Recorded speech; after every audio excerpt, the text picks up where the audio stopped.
Buenas tardes, querida teleaudiencia. Les damos de nuevo la bienvenida a esta edición navideña del Show du Primi. El día de hoy estaremos acompañados por Abel y Diana como analistas invitados. Inicialmente, les recopilaremos los diferentes conceptos de constitución que se han abordado durante este semestre de teoría constitucional, así como sus diferentes elementos característicos. Primero, es fundamental aclarar la complejidad de este concepto, misma que se puede evidenciar en definiciones como la de Carl Schmitt, donde la primera nos dice que la Constitución es la concreta manera de ser resultante de cualquier unidad política existente, y la segunda que considera la Constitución como una regulación legal fundamental, es decir, un sistema de normas supremas y últimas, lo cual desencadenó en la delimitación del concepto, contemplándose como una constitución del Estado que se caracteriza por reflejar la unidad política del pueblo. Aunque esa fue una definición general de constitución, podríamos indagar en diferentes perspectivas como son la perspectiva empírica y normativa. Para esto traeremos a alusión distintos autores que defienden cada una de estas. Para la perspectiva empírica, el principal autor fue Schmitt, cuya definición fue mencionada anteriormente, pero ya que éste tenía responsabilidades no podrá acompañarnos el día de hoy. Lamentando profundamente la ausencia del señor Schmitt, nos acompañarán otros autores que se usan para apoyar la perspectiva empírica. Representando su concepción de politeia, traeremos a Aristóteles. Buenas tardes, gracias por la invitación. Realmente me agrada ser invitado a este programa. Para nuestra discusión, tal como lo había anunciado Rodrigo, les hablaré de la politeia, que fue un término acuñado por mí para definir la estructura de los órganos de gobierno de la polis en dos pasajes de su política considerada por él mismo como una forma de gobierno constituida por el populus, que busca el bien común a diferencia de la democracia directa de Atenas. Y esta terminología ha sido un insumo importante en el posterior desarrollo de la perspectiva empírica.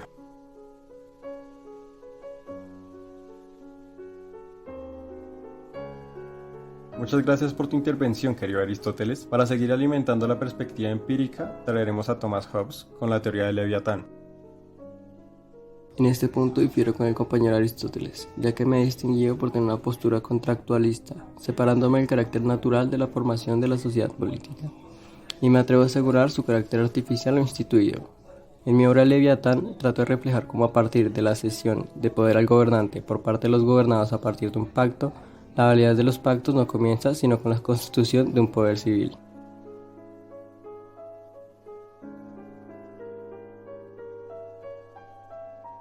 Muchas gracias por tu intervención, querido Hobbes, y para dar final a la perspectiva empírica, traemos a Alejandro Guzmán Brito, explicando el concepto dinámico y estático de constitución. Querido Primi, inicialmente me gustaría exponer el sentido estático y dinámico que tiene la Constitución. La Constitución contemplada en un sentido dinámico se la concibe como el proceso inicial y original de establecimiento de la sociedad política y del gobierno, como el acto a través del cual se constituye una determinada forma de política en una sociedad. Ejemplo de esto se evidencia en la diferencia conceptual existente en las participaciones de mis compañeros quienes me antecedieron. Por otro lado, encontramos la concepción estática que define la Constitución no solo como el acto original de establecimiento del gobierno, sino principalmente como el resultado de él, es decir, la forma o estructura del gobierno que en efecto existe en una sociedad. Muchas gracias a nuestros invitados por tan valiosos aportes. De sus participaciones podemos inferir que las características principales de la perspectiva empírica son su origen consuetudinario, orientado en un acuerdo de tolerancia en la sociedad, y adicionalmente, que no es necesario que esté impregnada en un papel, es decir, es algo inherente a la sociedad. Después de este desenvolvimiento que nuestros invitados dieron de la perspectiva empírica, procederemos a escuchar a los invitados que respaldan a la perspectiva normativa. En este caso nos acompañarán Henry, primer vizconde de Bolingbroke, Dieter Grimm y Emer de Mantel. Comenzaremos con la intervención de Henry, que nos mostrará una de las primeras concepciones del concepto normativo. Buenas tardes, distinguida audiencia, damas, caballeros, no binarios.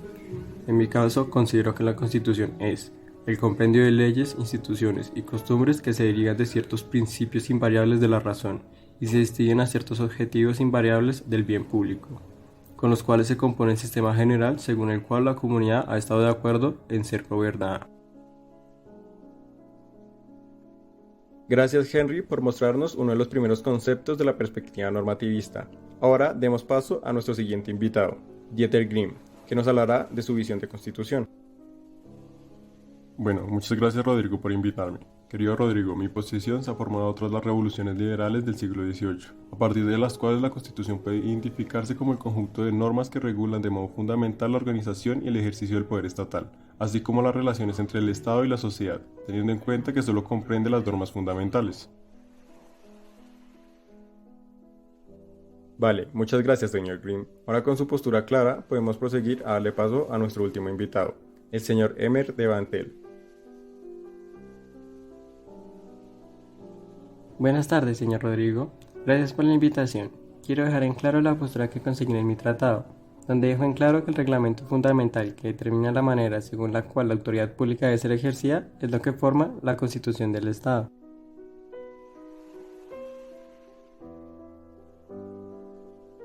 Muchas gracias, Emer. Ya con tu aporte hecho y el de nuestros otros dos invitados normativistas, podemos tener más clara la perspectiva normativista de Constitución, donde la Constitución regula las relaciones del Estado con la sociedad, limitando el poder político en beneficio del bien común. Ahora tenemos un invitado especial, quien ha tratado de armonizar estas dos perspectivas. Con ustedes, Fajardo. Perdón, Heller.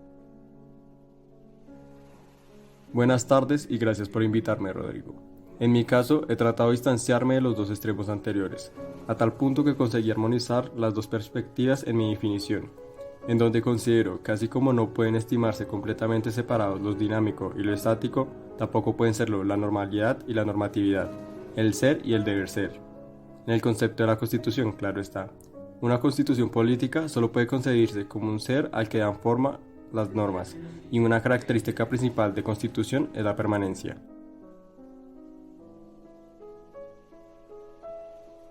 Ahora, en el siguiente segmento, nos están acompañando Diana y Abel. Bueno, en este segmento, Diana nos hablará del concepto racional normativo y en contraparte, Abel nos hablará del concepto histórico tradicional. ¿Quién desea comenzar?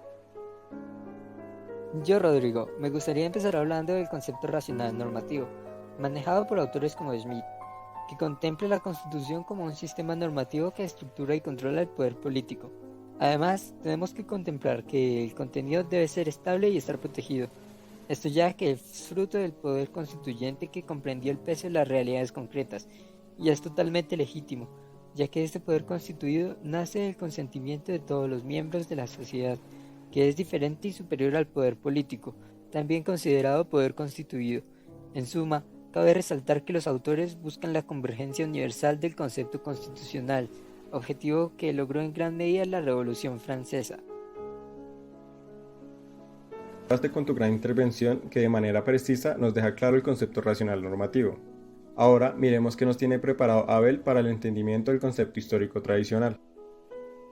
Bueno, Rodrigo, después de la gran intervención de Diana, intentaré dar una aproximación al concepto histórico tradicional, que a grosso modo se entendería que la constitución de un pueblo no es un sistema producto de la razón, sino una estructura resultante de una lenta transformación histórica, en el que intervienen frecuentes motivos irracionales y fortuitos irreductibles a un esquema, aclarando que es una concepción individualista que contempla que cada pueblo tiene una realidad histórica diferente. Bueno, ya con lo anterior totalmente claro, me gustaría pedirle a Diana si podría hablarnos de los modelos históricos que ha adoptado la Constitución a través de las diferentes épocas. Claro, Rodrigo, con mucho gusto.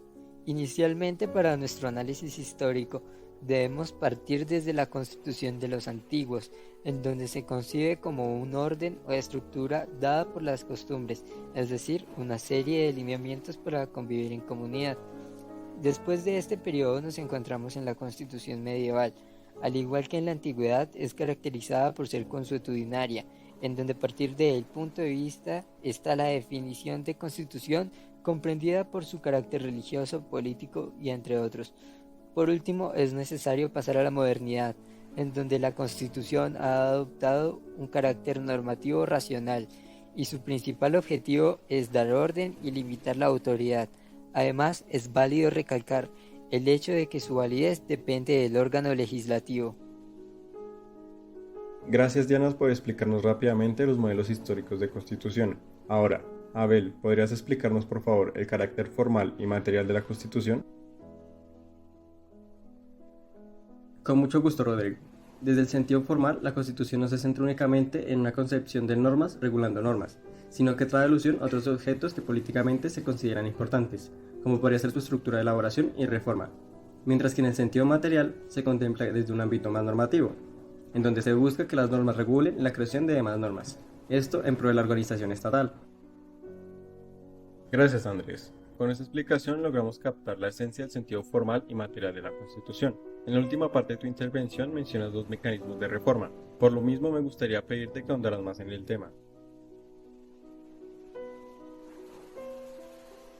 Bueno, Rodrigo, para resolver esta duda es fundamental tener en cuenta que las constituciones pueden ser rígidas o flexibles.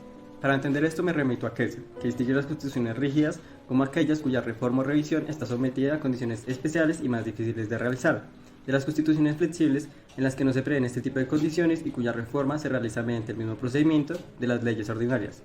Ahora, también puede que surjan dudas al momento de comprender si Colombia posee una constitución rígida o flexible. Para aclarar esto, la Corte Constitucional, en la sentencia C-543 del 98, afirma que la Constitución colombiana es rígida y permite su reforma por medio de distintos instrumentos, como lo son los actos legislativos, la Asamblea Constituyente y los referendos. Teniendo en cuenta esto, se hace complejo entender por la esencia de la Constitución que esta pueda ser flexible, pero existen ejemplos como el de Reino Unido, la cual no es un conjunto codificado, sino que es un conjunto de diversas leyes constitucionales formadas en una distinta época y que para su aprobación, modificación o sustitución no requieren de mecanismos ni procedimientos, aunque en la práctica se define como flexible, en esencia no lo es. Gracias por sus respectivas intervenciones, tanto tú, Andrés, como Diana. Ahora para el siguiente segmento tendremos al señor Karl Lubenstein, quien nos hablará de los mínimos irreductibles de una constitución y cómo garantizarlos. Adelante, Karl.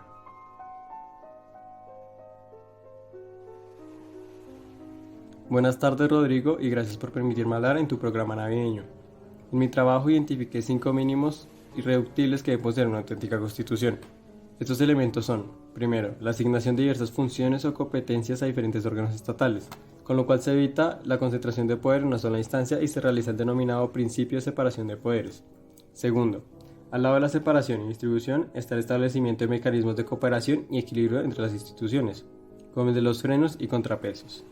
Tercero, el reconocimiento del electorado, conformado por todas las partes mayores de edad como el árbitro supremo de los conflictos entre los órganos de poder público, para evitar así que uno de ellos se imponga autocráticamente sobre los demás, lo cual es la expresión del carácter demoliberal del constitucionalismo contemporáneo. Cuarto, la previsión de mecanismos de reforma o revisión de la Constitución, con el propósito de adaptarla a las cambiantes condiciones sociales y políticas e impedir el recurso a medios extraconstitucionales, revolucionarios, ilegales o violentos para lograr este cometido. Quinto, la afirmación explícita de los derechos y libertades fundamentales de las personas y su protección frente a la acción de detentadores del poder. La disyuntiva la encontramos al momento de garantizar su realización efectiva. Para esto se pueden implementar mecanismos mediante los cuales existe la posibilidad de instalar en las normas constitucionales una organización de las entidades estatales en las que se definan sus fines, las relaciones que mantienen entre ellas, sus competencias y los procedimientos para ejercerlas.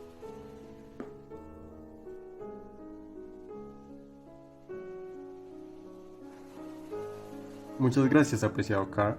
Para terminar este segmento del programa, incursionaré en la distinción de la perspectiva constitucional entre régimen y norma suprema. Lo primero es aclarar que si la Constitución tiene realmente este valor supremo, forma parte de su ser mismo la imposición de algún límite, esto es, de prohibiciones y mandatos, pues de otro modo difícilmente cabrá hablar de norma. Por lo mismo podemos entender que no hay una contraposición entre los conceptos. Sin embargo, lo interesante de esta diferenciación es que la concepción normativa de Constitución se lleva hasta sus últimas consecuencias. La Constitución no es solo una norma que establece una estructura de organizaciones del poder político. Es sobre todo una norma suprema cuyos contenidos, sin importar si se ocupan o no de las instituciones estatales, se imponen y definen los contenidos de las demás normas del ordenamiento. Esto se garantiza mediante el establecimiento de mecanismos y procedimientos a través de los cuales se determina si el derecho inferior es contrario al constitucional.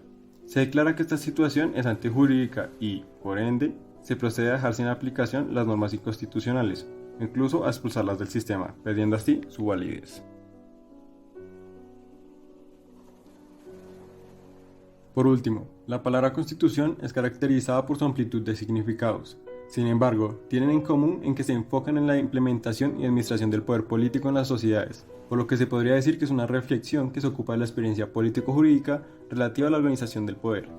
En el constitucionalismo como una reflexión se puede encontrar dentro de él, primero, un constitucionalismo descriptivo que se limita a hacer juicios sobre la realidad constitucional de una sociedad, asumiendo una postura neutra frente a esta, y, por otro lado, un constitucionalismo prescriptivo, que no se queda a describir lo que existe, sino que propone un modelo ideal de gobierno que hay que alcanzar, por lo que la ideología político-jurídica ocupa un lugar central, además de que le permite diferenciar los regímenes constitucionales de los que no lo son. La aparición de un constitucionalismo descriptivo está íntimamente relacionada con la formación del derecho constitucional que, con las primeras constituciones escritas, se produjo desde finales del siglo XVIII. Además de la idea de la separación de los poderes que, como se enuncia en la Constitución francesa de 1789, busca la limitación del gobierno mediante el derecho, aunque en la actualidad esto no parece suficiente. Así pues, ante la alternativa entre el gobierno de los hombres y el gobierno de las leyes, el constitucionalismo prefiere las leyes, las cuales son intangibles y están fuera del alcance de los gobernantes, brindando un concepto de soberanía. La Constitución es legítima por su origen, por emanar de la voluntad soberana del pueblo a través de una asamblea constituyente, por lo que se entiende que los límites al poder encuentran su justificación en la protección de los derechos y libertades de los individuos. Por otra parte, al hablar de neoconstitucionalismo hacemos referencia, en primer lugar, a un conjunto de textos constitucionales que comienzan a surgir después de la Segunda Guerra Mundial, los cuales contienen altos niveles de normas materiales o sustantivas que condicionan la actuación del Estado por medio de la ordenación de ciertos fines y objetivos. Este se distancia del constitucionalismo liberal clásico por su pretensión de completar la legitimación democrática mediante la eliminación de las restricciones que pesaban sobre los derechos de la participación política y, además, su propósito de que el derecho constitucional sea marco jurídico institucional que garantice un nivel mínimo de igualdad de las condiciones de vida de las personas. Esto a través del reconocimiento de derechos sociales y económicos y la intervención del Estado en la economía, así como en los otros ámbitos de la sociedad.